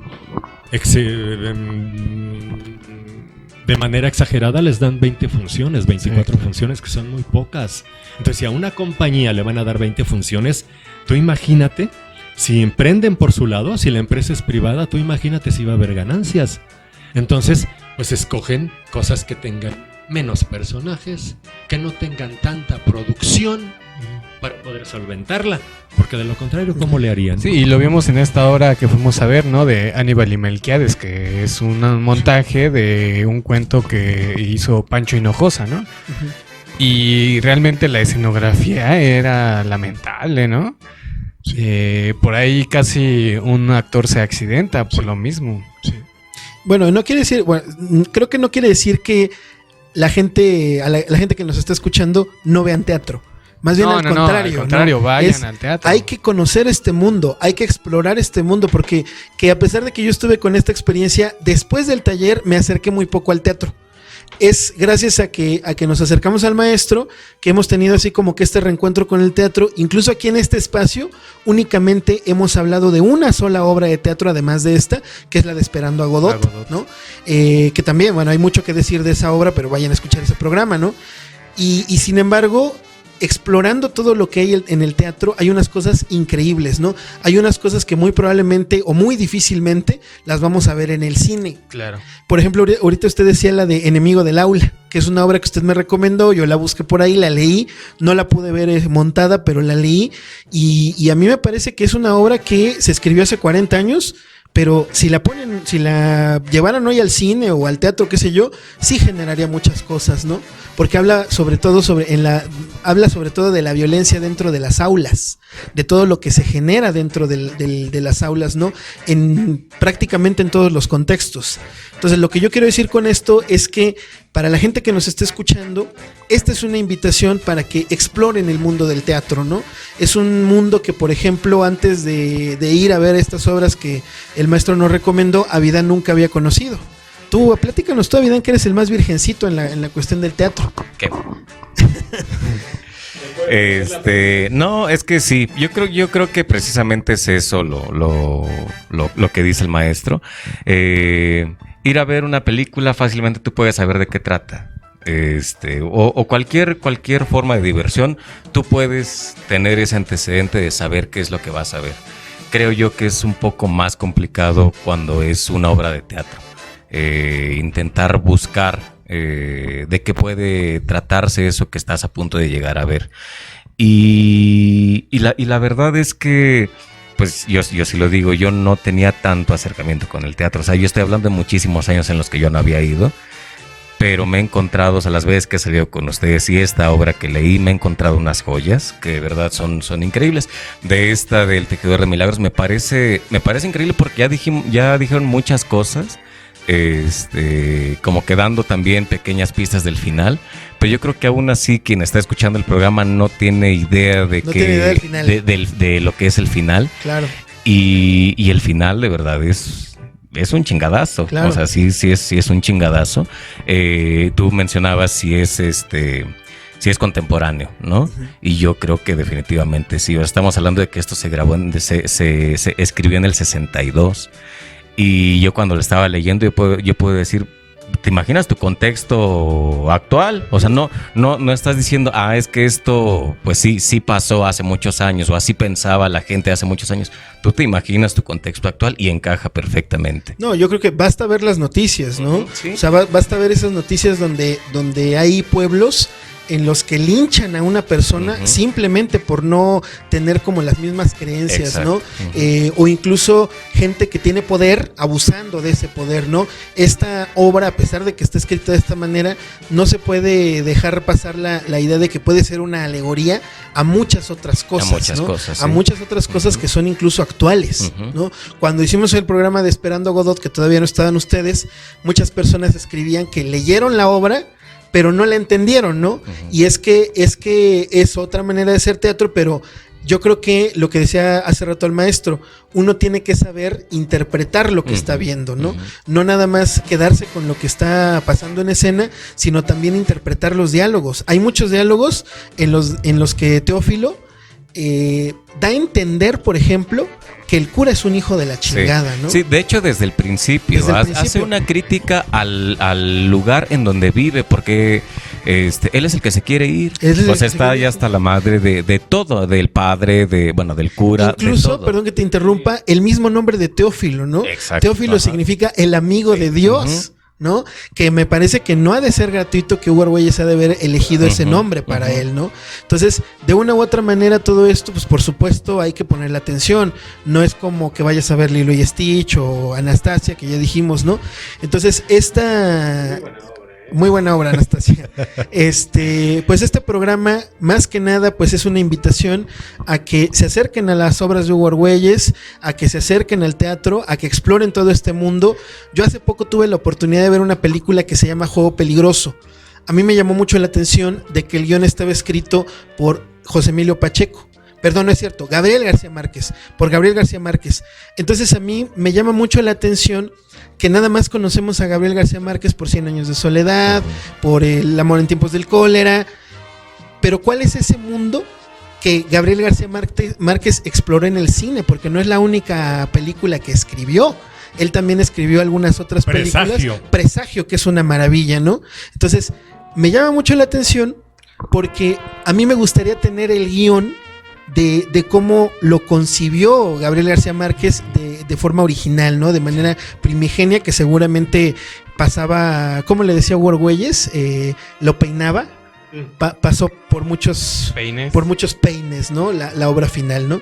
Entonces, es un mundo total y completamente que explorar, ¿no? Entonces, no sé si maestro quiere ir cerrando, platicándonos lo que usted quiera decir a la gente. ¿Por qué deben de acercarse al teatro? Al Tejedor de Milagros también, ¿no? Antes de concluir, o bueno, estamos a punto de hacerlo, no sé, alguna pregunta te interrumpí, Carlitos, y no recuerdo cuál era, o no sé si ya la contesté en lo que dije. Creo que sí. ¿Sí? Sí. No sé si a ustedes les haya quedado alguna otra inquietud. Hijo, es que podríamos platicar y platicar, ¿no? Pero o sea, también, por ejemplo, a mí me llama mucho la atención el papel de Don Cleofas. No, el maestro, sí es Don Cleofas. Don Sinfo.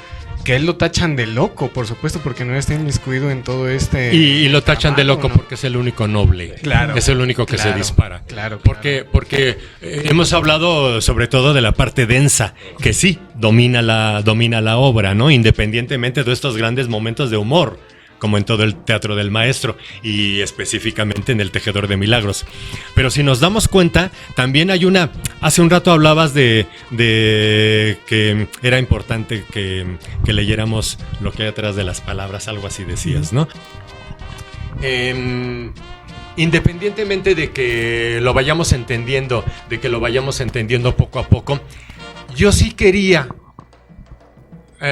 marcar un detalle que le confirmara al público quiénes son Remedios y Teófilo.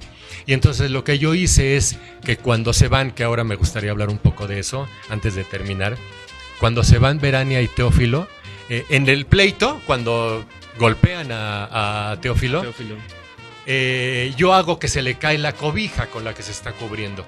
Entonces alguien la levanta y la pone en la silla, en el respaldo. Y ahí se queda. No sé si alguien se dé cuenta, pero yo eso marqué. Entonces, Cuando Teófilo se va, que se despide de Remedios, que Remedios Está quebrada. Si se va a Teófilo, ya no hay nada que le importe a Remedios. Absolutamente nada.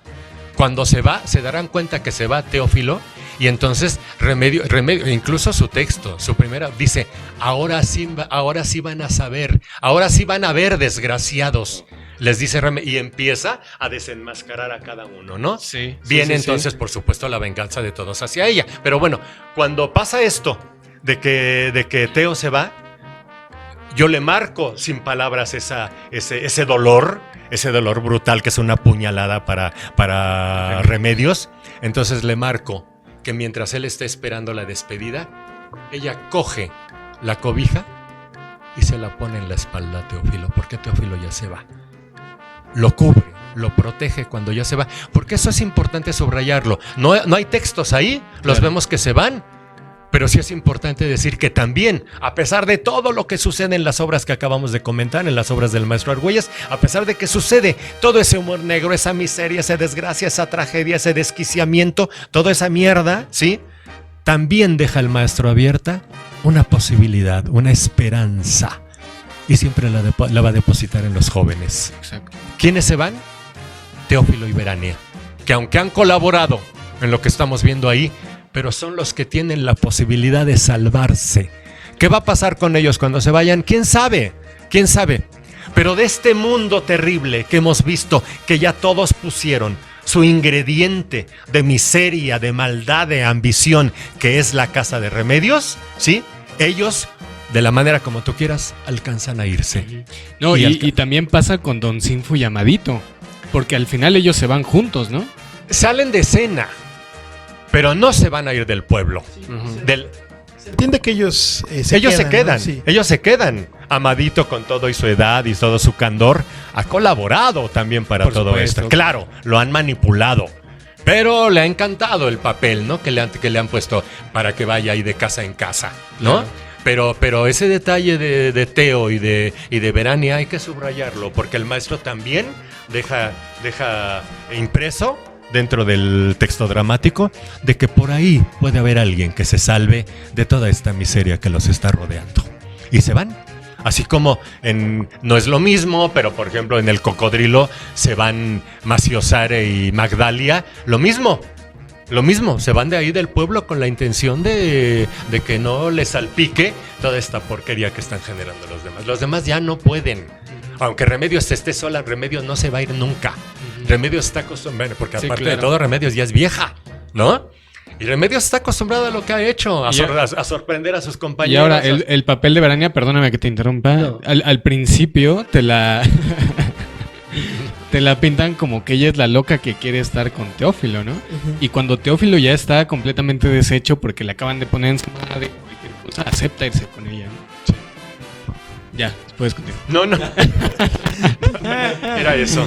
No, pues muchas gracias por la invitación. Es que podremos seguir platicando. Aquí con el maestro nos ha platicado tantas y tantas cosas, no nada más del Tejedor de Milagros, sino de Hugo Argüelles, que me acuerdo, por ejemplo, de aquella vez que estábamos en un café y nos platicó esa llamada tan siniestra que tuvo cuando lo invitó a conocer a Carlos Monsiváis. Y me acuerdo como esa idea de Hugo Argüelles, que era como muy sobrio en la manera en la que él se expresaba de ciertas cosas, ¿no? Sí. Que incluso me acuerdo que usted dice que silabeaba, ¿no? A la hora de hablar. La, ¿no? Última palabra. La última palabra era silabeada. ¿no? Sí, la claro. Última palabra era silabeada. Sí. En una cosa que creo que nunca les conté, en una ocasión, en una entrega de premios a nivel nacional que se llevó a cabo la ceremonia en el Teatro de los Insurgentes, estaba una compañera de teatro, una grandísima actriz, Lourdes Villarreal, que los que estábamos ahí ya sabíamos, por algunos motivos ya sabíamos quiénes habían ganado. En fin, la cosa es que Lourdes hasta el final sabíamos quién había ganado. Lourdes estaba nominada como mejor coactuación femenina por una obra maravillosa del maestro Víctor Hugo Rascón Banda que se llama Contrabando. Y yo estaba nominado por una obra de mi autoría que se llama De la Noche. Entonces viene la ceremonia y los dos ganamos. Lourdes en su nominación, en su terna, y yo en la mía. Entonces ganamos, salimos muy contentos con nuestros premios, creo que nos fuimos de parranda con otros amigos, en fin. Y después Lourdes se lo narró al maestro Argüelles. Le narró, le dijo: maestro, lo extrañamos en la ceremonia, bla, bla, bla, porque estuvimos... Dice, estábamos nominados Luis Francisco y yo, y los dos ganamos, maestro. Entonces, yo creo que había cierto celo porque habíamos ganado en obras que no eran de él, ¿no? Que tanto Lourdes como yo, fanáticos del maestro. Entonces, cuando escuchó eso, dijo, me da gusto. Qué bueno que los hayan premiado. Al ser premiados, resulta que son reconocidos. Y al ser reconocidos, pues se alejan ustedes, dejan de ser personajes chejovianos. Quiero y no puedo. Entonces, ese comentario muy de él, porque era muy de su estilo, pues creo que era una cosa que no les había comentado a ustedes, pero que igual a Lourdes y a mí nos generó gran risa, ¿no? No, y es que además de todo ya en la vida personal, ¿no? Ese humor de Hugo Argüelles tan característico, llevado a la realidad, debió haber sido como 10,000 veces, ¿no? Sí. Y además de todo... que pareciera como que era un tipo, por las entrevistas que hay ahí en YouTube, las pueden consultar, pareciera como que era un tipo mamón, así, sí, arrogante, qué sé yo, pero al final de cuentas no dejaba de tener ese gran sentido del humor, sí, ¿no?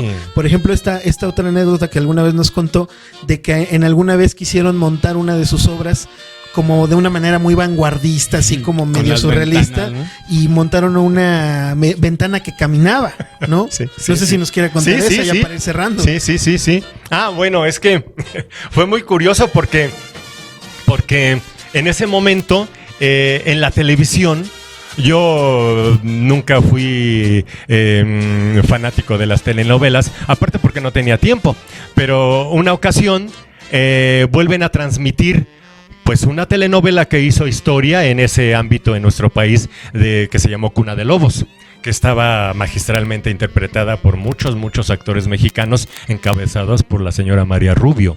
Entonces, María Rubio estelarizaba, se estaba ensayando apenas La tarántula Art Nouveau de la Calle del Oro, y la protagonista era Artemisa, el personaje se llamaba Artemisa, y la intérprete iba a ser la señora María Rubio. Entonces el maestro Argüelles se presentó a uno de los ensayos, se pone al final del teatro, nadie lo había visto, y entonces la ventana camina, la ventana de la casa de Artemisa caminaba. Entonces pegó de gritos y con unas palabras esas que ustedes utilizan de manera tan constante que a mí no me salen. El maestro dijo: en las obras de Argüelles, claro, a gritos, en las obras de Argüelles ninguna pinche ventana va a caminar. Y corrió a la directora. En ese momento la corrió. Y entonces, bueno, le dijo todo un rosario. Pero le dijo además, el teatro de Argüelles es realista. El teatro de Argüelles es realista, sí, efectivamente, gracias Dani. Le dijo, el teatro de Argüelles es realista, por lo tanto una ventana no puede caminar en las obras de Argüelles. Y fue el último día de trabajo de la muchacha. Entonces, en ese momento, el ensayo se termina y el maestro les dice, esto está resuelto, no perdieron ni un solo día, no se preocupen, mañana tienen director. Entonces me llama y ese director era yo. Entonces yo no daba crédito de qué coincidencia que en ese momento que yo no ensayaba nada, tenía las tardes libres, dije, diario voy a ver Cuna de Lobos porque quiero ver a María Rubio. Y en ese momento me contratan para dirigirla. Una mujer que yo había admirado toda mi vida, que la vi muchísimas veces en el teatro, con esa personalidad tan única y ese arrojo que tenía como actriz y ese talento innato. Entonces dije, no puede ser. Qué curioso. No alcancé a ver un capítulo porque de inmediato en la noche estaba yo contratado. Obviamente le dije al maestro que sí. Y al día siguiente estaba yo platicando con la señora María Rubio. Pasaron las semanas, le platiqué esta anécdota y los dos nos moríamos de risa, ¿no? Pero fue muy sintomático porque no nada más eso. Yo hablo del tejedor y seguiría hablando, pero la gran fortuna no fue nada más el haber tenido la obra en mis manos, haberla dirigido, haberla estrenado. También una gran fortuna fue haberme acercado al maestro. Fue lo que me abrió las puertas de la vida del maestro y estar cerca de él hasta el momento en el que físicamente se fue. Y esos privilegios son invaluables. Claro. Son invaluables. Y pues ya otras ya forman parte de otra historia, pero el teatro me hizo estar cerca del maestro Argüelles, el teatro me hizo tener una gran amistad con el maestro Monsiváis, el teatro me abrió las puertas para estar cerca de ellos y además como amigos, ¿no? Y tener el privilegio de estar cerca de ellos a nivel personal, ¿no? Entonces, eso, bueno, me pasó con ellos, con algunas de las personas que tuve una gran amistad por el teatro, con Rosita Quintana, con la que mencionaba anteriormente, con la señora María Rubio. Y eso ha rebasado la satisfacción de haber estrenado las obras. No es que haya sido mejor, pero ha sido un ingrediente que a veces no tienes. A veces nada más tienes el texto, lo levantas, lo ensayas, lo estrenas y está chingón, está muy bien. Pero ahí se termina la historia. Y con estas y de esta manera, digo, de la manera que me ocurrió a mí con algunas personas, pues no fue así. Pudo trascender, ¿no? Las barreras del trabajo pudieron ser trascendidas con la fraternidad personal, ¿no? No, y no me dejarán mentir, yo creo que lo mismo sentimos nosotros, ¿no? No, totalmente. Acaba de describir exactamente mi sentir cada vez que vengo a su casa, ¿no? Exactamente. No, sí. Un placer. Al foro. Al foro. A este sótano en el que estamos, ¿no? Pero pues bueno, vamos cerrando este programa, ¿no? Esperando que la gente comente qué le pareció esta participación del maestro. Por supuesto, para nosotros es un gran honor, es un gran placer que nos acompañe.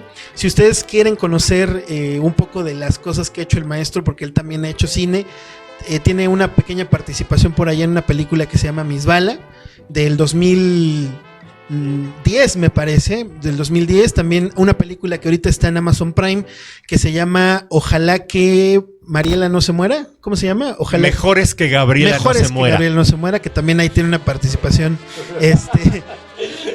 fíjate nada más, un nombre tan particular y se me olvida, ¿no? Por ahí está en esa película que se llama Morirse está en hebreo también, ¿no? Y bueno, no sé si se me escapa un cortometraje que ese sí está ahí en YouTube. Aquí va el himno de Sergio Umansky, si no me equivoco, un cortometraje lleno de un sentido del humor extraordinario. La participación del maestro. Ándale, bizcocho. Ándale, bizcocho. Eres cabrón o puto, que es una cosa que andamos diciendo a cada rato. Oye, yo creo que así le tenemos que decir a Vidana a partir de ahora, ¿no? Sí. El bizcocho. El bizcocho, exactamente. Además del príncipe. Entonces, bueno, para nosotros es un gran placer, es un gran honor que nos haya acompañado aquí el maestro Luis. Y yo creo que la pregunta está de sobra, ¿no? Está de sobra preguntar si esta obra es más grande que Jesús, ¿no? ¿O algo que quieras decir, príncipe? No, estoy de acuerdo. Sí, estoy de acuerdo. ¿Está de acuerdo, maestro, que esta obra es más grande que Jesús? Muchas gracias. Totalmente. Sí, claro. Y pues a lo mejor en algún otro momento volvemos a invitar al maestro, porque además de que él es un experto en el teatro, él es un gran cinéfilo y un gran conocedor de eso. Es algo que yo sí no me esperaba. Cuando lo conocí un poco mejor, yo de verdad que yo no me esperaba que fuera tan gran fanático de las luchas, ¿no? Sí. Entonces a lo mejor un día de estos hacemos un programa sobre las luchas y lo invitamos, ¿no? También que la gente pues nos comente. ¿Cómo cierras? No, pues agradeciendo al maestro Luis su presencia, sus aportaciones. Yo creo que ahorita que estamos cerrando el programa nos sentimos emocionados, ¿no? Sí. Y pues bueno, o sea, animando al público a que se acerque a la obra, la vida del maestro Argüelles, y que nos dejen sus comentarios a ver qué les pareció este programa. Príncipe. Pues sí, yo también agradecerle al maestro, siempre es como tú decías, ¿no? Yo creo que aprendemos mucho más en estos espacios, en este tipo de pláticas, a veces que en un salón de clases. Que en las mañaneras de Shane. Ajá, también. Y pues sí, la verdad, pues sí, agradecido por escucharlo. Y respecto a la obra, sí, yo creo que La pueden leer muy fácil, o sea, de manera muy rápida. Y de verdad es una belleza la obra. No he visto la película, honestamente, pero la belleza, sí, el texto escrito es una maravilla. De ninguna manera se van a decepcionar. Para quienes no seamos tan afectos al leer obras de teatro, de ninguna manera vas a encontrar ningún desperdicio en ninguna página. Así que, pues sí, léanla. Maestro, ¿algo que quiera agregar? Muchas ocasiones le sugerimos o invitamos a la gente a que haga algunas cosas, pero a veces como que el mensaje va incompleto. No es tan fácil conseguir la obra en las librerías. Claro. Yo lo que les recomendaría es: hay unas librerías especializadas en teatro que tienen buen material del maestro Hugo Argüelles. Una está en Zamora 7, en las instalaciones del Foro Shakespeare. Allí hay una librería especializada en teatro. Toda la librería es teatro. Hay otros libros del maestro Argüelles en la librería que es Educal, la que está atrás del Auditorio Nacional. Educal, sí. Entre los teatros de la Unidad Artística y Cultural del Bosque, hay otra librería que también tiene buen material de teatro. Si aquí sus empeños fueran frustrados, hay bibliotecas que tienen el texto, entre otras, sin ningún problema, la biblioteca de la Escuela de Teatro, que está allá en las instalaciones del Centro Nacional de las Artes, o también alguna de las librerías de la UNAM, que también ahí lo encontrarían. En la biblioteca Vasconcelos está la obra del maestro Argüelles. En la librería Vasconcelos, bueno, ahí está el detalle. El Fondo de Cultura editó recientemente Los Gallos Salvajes. Sí. Y creo que lo pueden conseguir a muy buen precio. 50 pesos 50 máximo. pesos, sí. Y además de todo, no están todas sus obras. El Tejedor de Milagros lamentablemente no está en internet. En internet no la van a encontrar, pero sí van a encontrar, por ejemplo, escarabajos, las pirañas aman en cuaresma. Y me parece que también el de las tarántulas los van a encontrar en PDF en línea, ¿no? Por ahí haciendo una pequeña búsqueda en Google. Pero de todas maneras, pues también está el cine. Ahí está, pues de una u otra manera, el legado de Hugo Argüelles, que todas sus películas están ahí en YouTube, ¿no? Y las pueden ver con toda la facilidad del mundo. Y pues bueno, con esto nos despedimos. Y pues ojalá lean a Hugo Argüelles. Y pues muchas gracias por escuchar.